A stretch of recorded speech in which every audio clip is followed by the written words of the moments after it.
The clinic we're doing today really focuses on basic foundational skills, and not just basic foundational skills for beginners, but the skills that even professional riders rely on at the top level to ride really fast. So what we worked on today was braking for control, body position on the bike, because if you don't have the correct position on the bike, you're going to be in a world of hurt pretty quickly.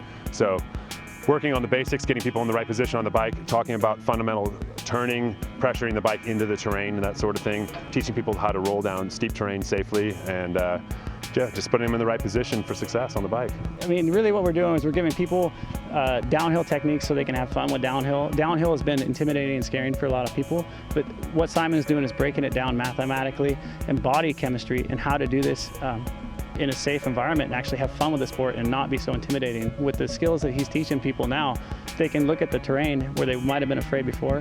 Now they're gonna look at it and break it down in their head with the techniques he's taught them, and they're like, I can do this, and this is how I do this. We met through a mutual sponsor, I guess, through Red Bull. Red Bull, yeah. That was funny. The director in our local area, he kept telling me, oh man, I got this great guy, he's missing a leg, but man, he just charges the downhill, you got to give him a lesson. I said, well, send him out. And Brian came out to take a lesson, and I had him ride around and do some of the things that I do, some of the drills to get in his body position in the right place. And I said, first thing I said really was, come on man, you got to stand up. Let's see you stand up. And he's like, yeah, if you didn't notice, my leg's missing and I can't really stand up because my other foot sinks to the bottom. So that was really the beginning of a big project where I just decided, we need to make a leg that he can stand on. He had some great ideas for some support tendons, and I had a lot of parts at the shop. So we went out, started digging through the parts bin. We got an MRP roller. Rollers, a Dremel, and a carbon frame that we hacked up, and that was kind of one of our first actual tendon legs that we made, yeah. Yeah, and so what we've done now is we've created a leg with rubber tendons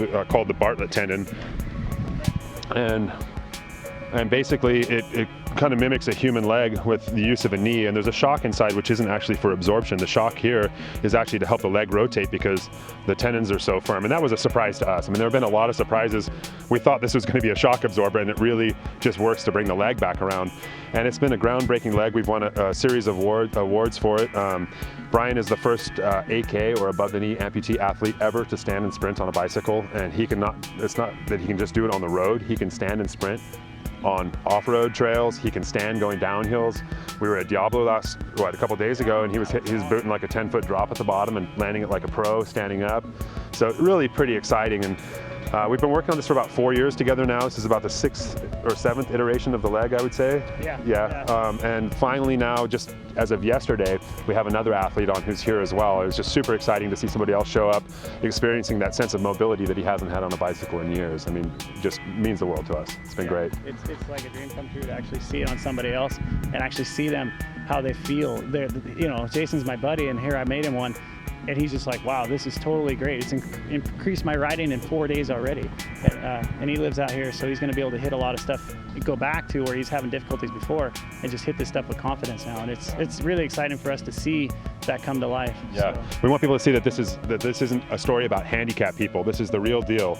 Guys like Brian and Jason, they go super fast. Don't be surprised if they're barking at you on the trail, telling you to get out of their way, because they're moving down the trail. They're riding UCI events. They're doing it just like anybody else. There's no handicap class. There's nothing like that. He's racing against able-bodied people on his able body that we've created. And that's really the bottom line. We want to change things around so that handicap athletes, or whatever you want to call it, aren't called that. We just want, Yeah, it's integration. It's integration at its highest levels, and it's great. Yeah, integrating the sciences that we have, the understandings of physics that we have, into creating body parts that actually work and mimic human parts. And that's been one of the things for me as basically a professor of human movement, because I've been teaching mountain biking for about 15 years now, that made it easier for me to help with the leg. I really understand how the body's supposed to work, and really all we're trying to do is mimic the movement of a regular human leg.